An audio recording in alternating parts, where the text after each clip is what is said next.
Well, hello folks, Brews.com here, and as usually at the mic. Today I would like to give you a bunch of deck lists for standards.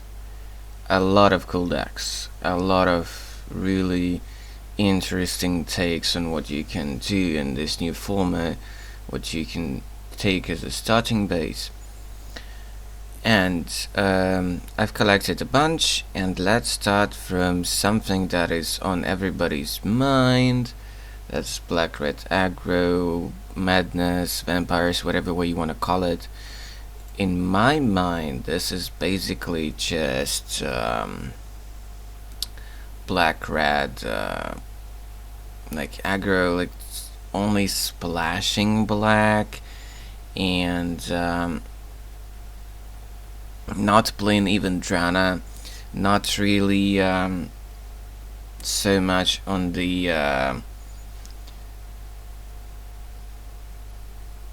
synergy. Basically just have enough of reach, have enough of burn spells, have enough of early drops, discard outlets, and all the good madness cards. Basically, in my mind, red black is just a burn deck with some interesting tools. I do not approach it as a tribal vampire deck because outside of very few cards, there is no big reason to be really deep on vampires, because there is no real like vampire lore so far. There is only that one black mana drop that cares about vampires, but everything else doesn't really care about it.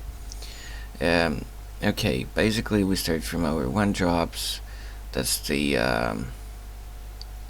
Gorger, and then to complement that, a couple of Zergos, but that's about it, because everything else is pretty much not a 1-drop, but if you just draw one of them, that's cool.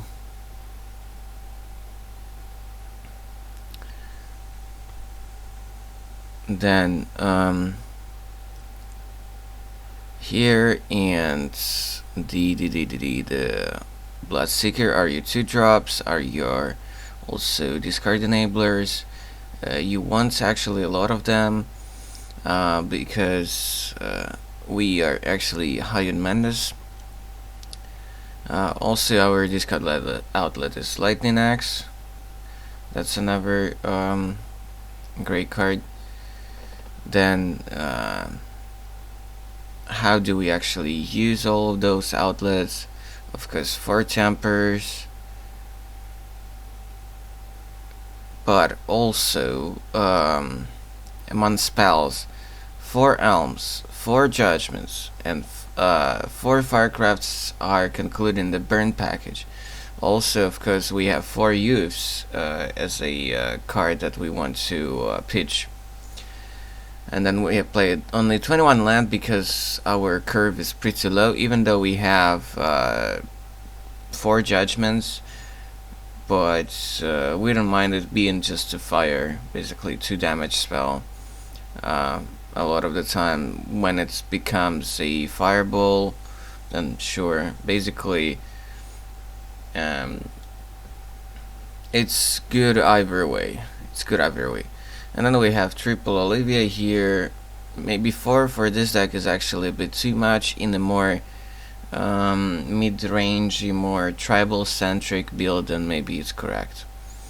Our visitor is in the sideboard because I don't like him main deck. You mainly just want it in the sideboard for control decks where you just run out of steam and you need like extra gas. For Juris, for all the control decks, couple Kalitas for our aggro decks, and maybe a bit against mid-range because you have a lot of removal, you kill their stuff, you get more board presence, so you get some momentum to actually fight through whatever they have. And this makes you less vulnerable to, let's say, sweepers, because its 4 toughness doesn't die to radiant flames, etc. and then you just start dealing with their mid-range threats and produce more board presence. Whispers for all the big decks, anything like Eldrazi to any mid-range deck with a lot of creatures. Path is just a way to deal with planeswalkers, and price is just a cheap removal. Next deck. Let's see. Let's give you a budget deck that a lot of you might look into. Well, kind of budget. Oh, by the way, let's look at the cost for the black red. In terms of money, it's actually real cheap. So basically, online it's like nothing. Well, maybe this is okay. 10 missing from calculation. Right, I see. Anyways, it's probably gonna be around this. So really not that expensive deck, and I think it's great. And this is variants of black red that I think will be viable.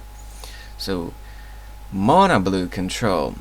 So let's say if you already have Jaces from Modern, for example, or from previous standard season, then pretty much what the only card that you really need to buy in is Thing and Ice, which is also gonna be okay in Modern, I think, because it has a lot of potential there.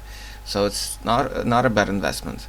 Then you have like just 24 islands, and then the reason to be actually mono blue are cards like this.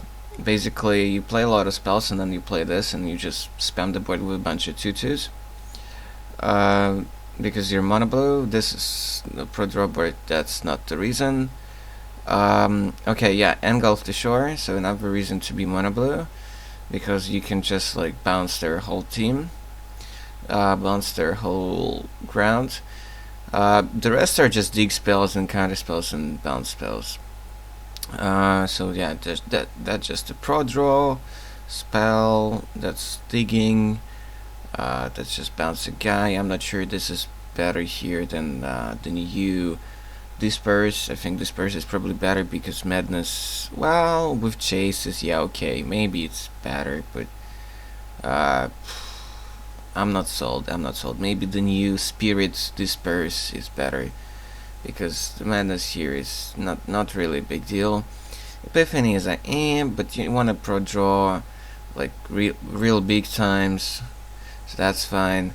Some counter spells like Clash of Wheels and Concentration, more digging with Anticipate.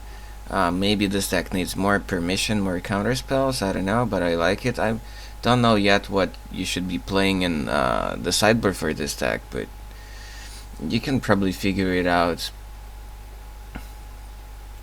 After all, it's only one color, so a lot of limited options. Okay, before I go to the very cool decks, let's check out another kind of obvious direction to go. A new iteration of aristocrats, so red green aggro burn. The deck lost a lot of cards, and towards the end of the last season, it moved towards the token kind of strategy, less of the combo. We don't have the combo at all; it's all gone.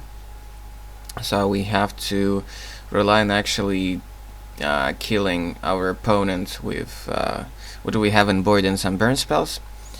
So of course, like for target's commands, we still get to keep the Titan Strength. I think you want to play it because you want to just beat tempo and just kill it as soon as possible. Outnumber is a fine like cheap removal in this deck. You spam a lot on the board for 1 minute instant speed and basically kill almost any creature. Nisa is the reason to be a bit heavier on green, and the reason why this deck is probably going to be playable, because it just pumps your whole board, and making plans is a fine strategy. You just attack with your creatures and chump block with plans. For Firecrafts, because you really need to the reach, because you don't have the combo. You don't have outburst, but you have the fodder left. Zurg is still there. Pia is nice because of Nisa and cards like Outnumber. It's also something to deal damage to face, whether it's the flying tokens or just sacrificing them to deal damage. Berserker is just something you probably will have to play. One of Chandra is just okay, probably not necessarily, but fine if you want to have more reach, sort of speak. Abbott is a no-brainer. You just have to play it pretty much. Just know when to play it. And then this guy can be actually replaced with the Menace 1-drop that becomes the 2/2 Menace guy. Because yeah, it's almost the same, but the Menace Werewolf is just a little bit better. You don't have any other vampires, don't really have discard outlets here, so probably Menace is better here, even though it would just hit for 1. But that creature also have haste, I think, so if you play that guy turn 1, then it's all cool. Okay, this deck will struggle against all the big angels, so 3 clip wins in the sideboard. Impulse for small creature decks, Dwellers for reach, especially with 4 Firecrafts in the deck, that's cool. And yeah, with commands it's not as cool without Outburst, but it's still okay-ish. Maybe not exactly needed, but I think it's fine, especially since after sideboard you bring in stuff like wings, you bring in okay, was that the card I was thinking of? Yeah, it's fine, it's fine.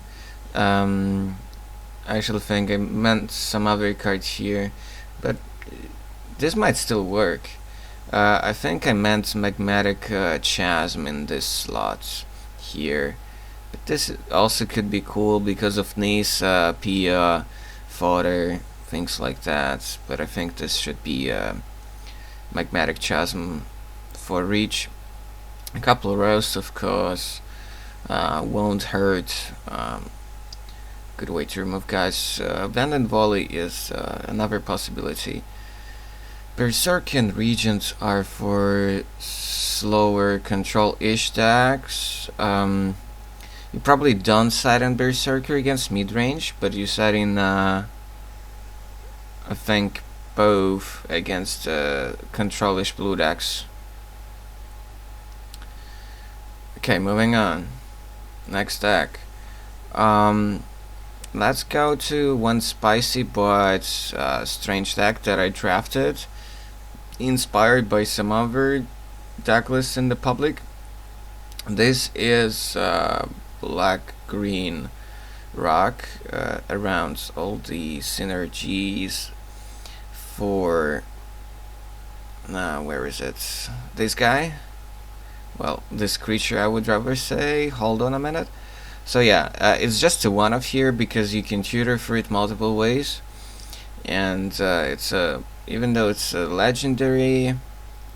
Well, you just don't need that many. You have the Raptor, then Protector Chain.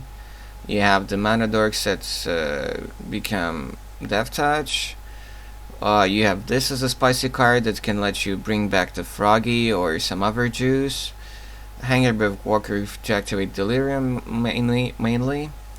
Kalitas just because it's a nice tutor target and just a nice value creature. Might be something else in the slot. Demon is an enabler for this deck. It's an engine. Mills stuff. Delirium is gonna be activated for him and for other cards because of its ability, and it's a big massive body. So this is just something to eat some of your dorks like Hangerback and Shooter for the frog, let's say. Then to activate Delirium you also have one Nisa, one of Nixilis. Vessel to dig. Concoction is just tutor targets. Also activates delirium, etc. One of to the slaughter is a fine one of tutor targets for the toolbox. Same goes for Lanquish. Same goes for Ruinous Path. And Travis the Vault is one of the main tutors here and one of the main engines. What you can do with it, you can get a Blade Fan to get rid of the Ojitai. Temple is just something that can help you with a frog and play. Wilds, of course. You can get Quagmire with the Traverse or other tutors. You can get Mire to get back some of the meat. And you can get the Westwheel Abbey. But this is probably not the best Abbey deck. You have additional to the slaughter because it might be clunky against some decks. Seasons Pass just gets you a lot of gas. Pulse Marasa just returns some cool guy and you gain some life. Extra Languish for small creature decks. Winnower just a cool tutor target. Tendrils more for creature decks. Tutors for control. That wait for additional help for fast aggro. Naturalist is just a one-off to tutor up to get rid of some nasty artifacts or enchantments. So it's also tutor targets like a toolbox piece. Okay, now let's go to probably the absurd Abbey deck. It's basically like black-green aristocrats. It's pretty crazy, and it might be secretly the best deck in the format. It's just insane. 22 lands, and the main part of it is 4 abbeys. And of course you have manlands. You have actually one of like Foundry for extra gas.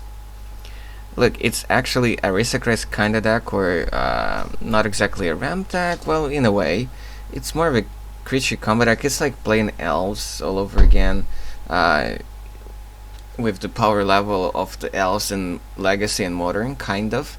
Because you have like one of Ulamog, you can get there, and how you get there is because you have this thing. So you spam the board, all the creatures make mana, and you just like do all the broken stuff. This is just a support, just to as a kind of a like backup plan. If your big spells are not coming to you, and you can always just win this way, just pumping your team every turn. Well, spamming plants and pumping your team. Leap lets you dig. This is a funny card, and I'll show you in a moment like how you get there. Well, why would you want to play this? Of course you have this, you want to have some big spells, but why would you like have this as your high end? Well, it doubles your mana. It basically acts as a glimpse for nature. When you cast a creature, you draw a card, so you chain a bunch of spells, and yeah, you have a lot of mana dorks. And ways to spam Blister Pod, Sifter, well, Cultivator is just a mana dork here, extra one. Visionary draws your deck, Hanger back. Even this creature for more mana and more spam, and even 4 summoners, just more dudes. And like you eventually win with something like Ulamog, or maybe even the Hydra, which also can get you the Abbey. And yeah, you just have this constant stream of threats, and your board presence is insane, and you have so much mana and so many things you can do. And if they sweep the board, you still have a ton of gas, and so on. Right, so what's left for us? Well, another goofy combo-ish deck, which was actually their last season as well. That's Absent combo based around the interaction of Displacer, which is blinking Brood Monitor. So you basically just you don't have the Trading Grounds kind of infinite mana thing, but yeah, you make free science. You sacrifice them, you make free mana, you use the displacer, you blink it, you get those science back. In the meantime, you just drain your opponent with cutthroats while you're sacrificing the science. Then Sidisi can help you get all that stuff. Crawler just ramps you up, lets you also use the displacer ability for some other means. Sleep also digs you. Status Snare is another removal. Vessel digs you. Declaration just a solid removal. Traverse also a tutor for the whole package. There are also like some Shambling Vents. You can play Quagmire as well. Figure it out for yourself which one you like more. Next deck. Yeah, for everybody who likes Rally and like elves, but does not have Jaces, let's put it this way. Here is some budget deck. I think I reworked the deck list a little bit since I've made this list. Basically, you have your standouts like for companies and Shaman of the Pack. So you have a bunch of elves like Archer, like Elite, like Trapper, but then you have a Lice package. It starts from elves actually, with Beast Caller Savant and Silverland Advocates. You can replace some of them actually with Elvish Visionary if you want. That is also fine. And you have Cutthroats, and you even have Healers. This guy. And then you have Dranas as an extra ally that also pumps your guys, because you don't have space to play the Dwayne and the Elvish Lord or whatever. And then you can bring all that with the Marsh pack. So you have the Shaman training pack in the deck, and you also have LI training pack with the March. And they kind of intercept a little bit. Sideboards, you probably want Eurus, you probably want some copies of the Leap, you probably want some spot removal. This rebuys you some of the cool cards, like Shamans and let's say Advocates. Drana, gain some life. Unmaken is just a thing that's cold removal deals with planeswalkers. That's what you want to deal with sometimes when you kind of get squished with sweepers. You have access to white, so that's not a biggie. You probably want both like Manlands, Quagmire, and Vance, because sometimes you need life gain, and plus you need more fixing for white. You can play one of these ally lands. It's cool because you have a lot of allies. One of is not gonna hurt you this much, and returning back an ally it could be interesting. Though I'm not sold. I would just need to try this out to see whether this does really anything. It doesn't return from graveyard to your hand, so that's the problem. Right. Recently I've been trying to toy with this deck, so I found because I'm missing a few cards, so I managed to squeeze in a couple creature nieces, so Origins nieces and Lilianas, which is particularly good in this deck. Rebuys a lot of cool stuff like Advocates and Shamans, and sometimes Rebuying Healers is also fine. It's just also like a nice engine. Rebuying Drana is cool. You can also play the 5 mana Alpha Light that pumps your team when it comes into play, or any other ally. So you can play that. Just a funky deck, which well, costs a bit just because of a bunch of Advocates. Well, not Advocates. What it could be? Company? Well, you probably had company already from the last season, so that's not a biggie. Unmaking, well, it's probably gonna go up, but you don't have to play Unmaking. You can still play like a path, I mean Ruinous Path, for example. You just need some plan against Planeswalkers, that's pretty much it. Yeah, drawn a gun down. Well, whoa. I thought it was like actually not that much, but I suppose because everybody's excited about vampires, it's gone up. But that's a false hype, I think. I think it's a false hype. Okay, I think there was at least one deck left for reviewing today. Yep. Naya Super France. Let's check that out. And also after this, let's check prices for the decks I've discussed today. So, Super Fans, and it's Naya. So, what you got? Nisa, Gideon, Chandra, and Arlencourt. You got ways to support this.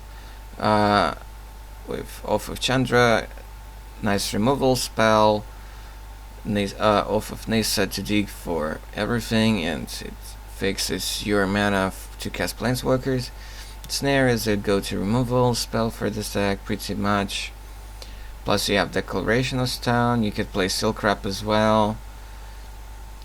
Hangerback is just something to have something early, to block with, to trade with, etc. I'm not sure about Prada here, it seems kinda cool, like you can always just like trade something with it, and then if they keep it alive, then it's gonna deal some damage. I'm not sure if this is the right deck for it. I mean, whether this card is okay for this deck, but it's okay. Could be something else, so this slot is probably flexible. So Crapax removal from the sideboards. And then Den Protector is just another card like for grinding games, bring back Planeswalkers. You might want to play this main deck. So general guidelines for tuning this is that you may switch some numbers, basically taking some copies of the card's main deck and taking some copies cards from the sideboard, so switch places, etc. Descend upon the sinful. It's gonna be relatively easy for you to activate delirium,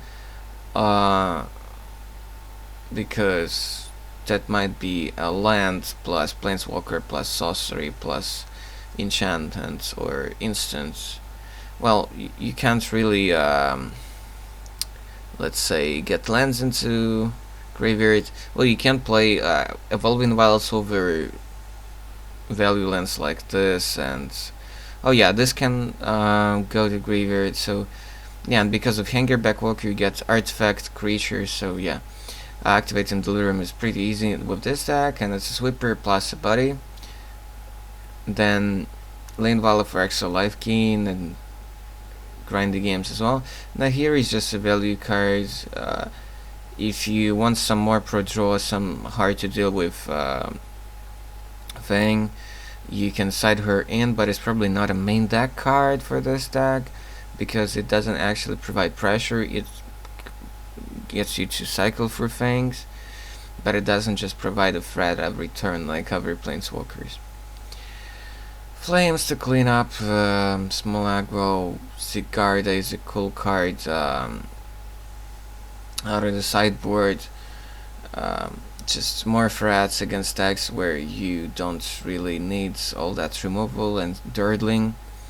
Basically, it's a cool card in grinding games because it would allow you to just spam the board with 1/1 soldiers. So it's actually acting like some kind of planeswalker, just providing a lot of threats in addition to herself. So that's the thing. And you should probably try to slice an Avacyn here somehow. I don't know exactly where. You can trim some numbers, for example, but it definitely does belong to this deck. I'm just not sure yet, like exactly where instead of what. Probably main deck cards, but you can definitely play like one in the sideboard or something. It's fine. Yep, so that's about it, folks. Let's just conclude this by checking the prices for the decks. So yeah, this one's gonna bite your wallet quite a bit. This one's gonna bite your wallet. Mono blue, as we saw, wasn't that expensive. Well, basically because of Jaces, but if you have already Jaces and you open some things, then it's okay. The combo deck is actually not that expensive, and there's a lot of like stupid cards. So yeah, Ulamog could be something else, but it should rather be Ulamog, I think. A dark red you had before, most likely, so it's not gonna be that much actually. And some of the more expensive cards,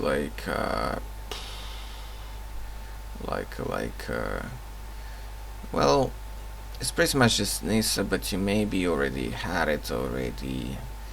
Well, you don't really have to play Chandra, for instance. Otarka's commands you could have already from Modern, things like that. The Absent combo deck is, well, it's not expensive at all actually. And Displacers you may have already from Modern. Well, it's not expensive anyway.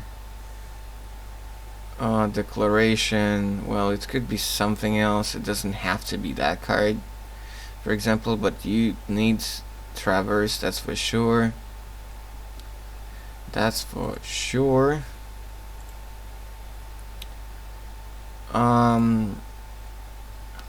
The Vampire stack was actually also not super expensive. It's mainly because of the Olivia and Calitus, I suppose. Oh my god, wow. And it's probably not gonna go down. Damn. Oh, but you don't have to play like Calitus in the sideboard. It's not integral for the deck. Let's say that. This weird company deck is this much just because of the companies and the mana base and what else is there expensive? Oh yeah, Drana. Well, you don't well, let's just say you have to play Drana in this build, but you can always like just go without the allies package and just play elves. But then I don't know, you wouldn't have so much of like training power, so you would actually have to attack a lot with this deck. You can a lot of the time just champ and just draw your marsh, your company, and keep the chain going and train your opponent with everything. Things like that. Okay folks, I hope you enjoy this. I'll come back with more deck lists for the new standard. Probably something like some variations for Black-White midrange / control, Giant midrange, things like that, that I haven't covered today. So until the next sale, goodbye folks.